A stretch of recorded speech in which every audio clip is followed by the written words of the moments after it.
خواتین جو ہیں وہ کہتے ہیں کہ مرد پہلے چلے جاتے ہیں، عورتیں پھر بھی باقی رہتی ہیں، تو اس کی شاید بڑی وجہ یہی تھی کہ وہ کام کرتی تھیں، اب وہ بھی ساتھ ساتھ ہی چلی جاتی ہیں کیونکہ اب وہ ہلنا جلنا ہی ختم ہو گیا ہے، اب ہر کام جن لوگوں نے ماسیوں سے کروانا ہے. میں تو کہتا ہوں اگر آپ کو اللہ پاک نے یہ افورڈ کرنے کی صلاحیت دی بھی ہے نا کہ اگر آپ کا مال ہے آپ اپنے گھر میں میڈ رکھ سکتے ہیں، پھر بھی گھر کے کچھ کام کاج کریں. یہ جو صفائی ستھرائی تھی نا اس سے بڑی ایکٹیو ہو رہتی ہے. اب بتائیں عورت مرد تو پھر بھی باہر جاتا ہے، کام پہ گیا، کاج پہ گیا، چلو پیدل چل گیا، اور جس گھر میں عورت کے پاس بظاہر کوئی ایکٹیویٹی بچی نہیں ہے سوائے آرڈر دینے کے یا فون پہ بات کرنے کے، تو پھر اس کی صحت ہی خراب ہونی ہے، تو پھر بہت ساری بیماریاں ہو گئی. باقاعدہ ہارٹ اٹیک بڑھ گئے عورتوں میں فیٹی لیور اور بہت ساری اس طرح کی پرابلمز ہیں. تو آپ کو اسمارٹ رہنے کا ایک باقاعدہ قدرتی ورزش ملی ہے. اچھا پھر ایک اور بات ضرور ہے کہ جو عورت کچھ نہ کچھ گھر کا کام زیادہ کرے تو اچھی بات ہے، کچھ نہ کچھ کرتی ہے نا تو ہر دل عزیز بھی بن جاتی ہے.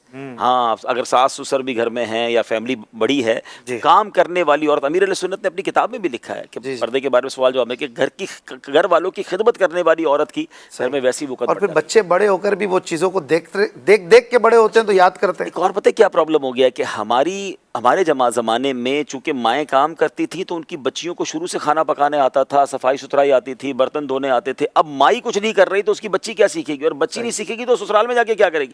ہر سسرال میں ضروری تو نہیں کہ ساری آسائشیں ہوں، تو گھر کے کام کرنے کی پریکٹس کی برکت سے آپ اپنی بچی کو بھی پریکٹیکلی پریکٹس کروائیں گی تو آنے والے گھر میں اس کے لیے آسانی رہے گی. ایک جملہ یاد کر لیں، مال اسی کا بکتا ہے جس کا درجن 13 کا ہوتا ہے. ٹھیک ہے، بس یہ والی بات ہے، سمپل فارمولا ہے.